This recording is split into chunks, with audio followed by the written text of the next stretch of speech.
Hi, this is Eric from Longbox Review at longboxreview.wordpress.com. And this is The Gutters. Am I an a-hole? So, back in February, I went to a local con, a first-time con called the Palouse Comic Con. I'm from the area in northern Idaho, eastern Washington called the Palouse.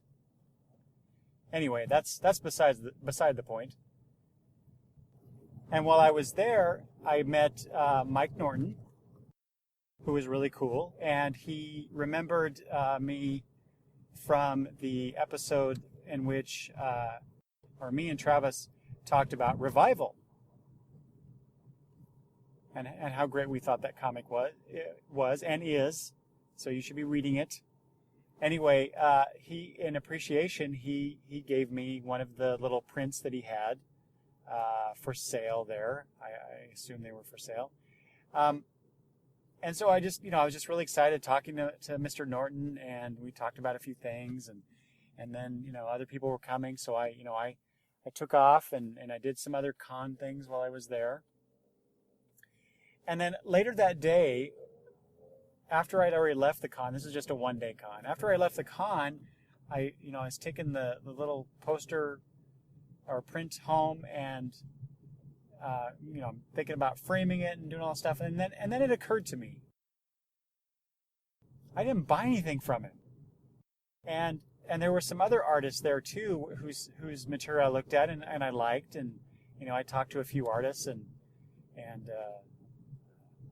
I did buy some small prints from this one guy to give as presents to my granddaughters and Travis, but the other people I didn't. But the point is, I didn't buy something from Mike, and I felt bad about that for some reason. And then that reminded me of when I was last at Emerald City Comic Con last year. And I was really excited because Fiona Staples was there. And I stood in line, just like many other people did, and I had a copy of Saga. And I asked her to sign it. Well, she was selling these $10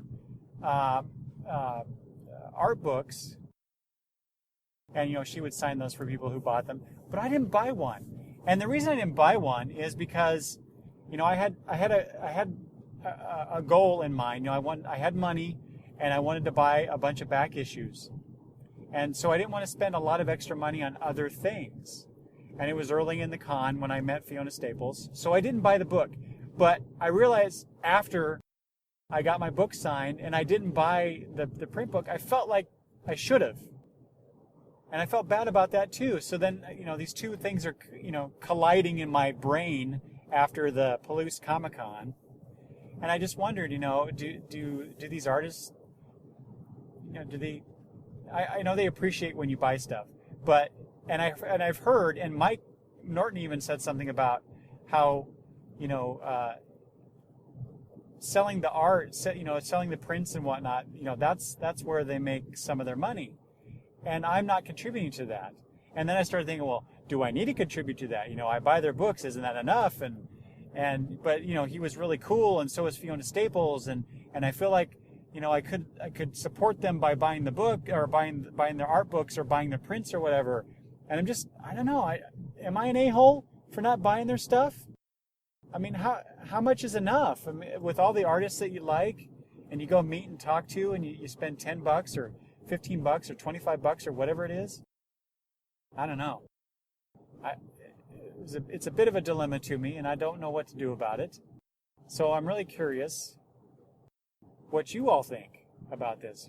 How much money do you spend on this? Do you feel obligated? Do you resent the fact that that these people make money off make more money at least, or make more money in comparison to comic books?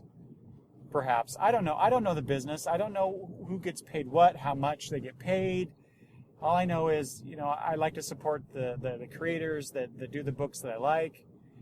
Is buying the comic enough, or should we help them out? Throw a few shekels their way for their art or whatever they're providing. I don't know. It's a big I don't know. What about you? Let me know. You can email me at longboxreview@gmail.com. I'd love to hear what you have to say about this. Thanks for listening. So, yeah, I am pretty much an a-hole. Because as I was talking about Mike Norton at the Palouse Comic Con, it wasn't Mike Norton, it was Tim Seeley. So anywhere that I said Mike Norton or Mr. Norton, I should have said Tim Seeley or Mr. Seeley, and I'm very much embarrassed, and I am an a-hole.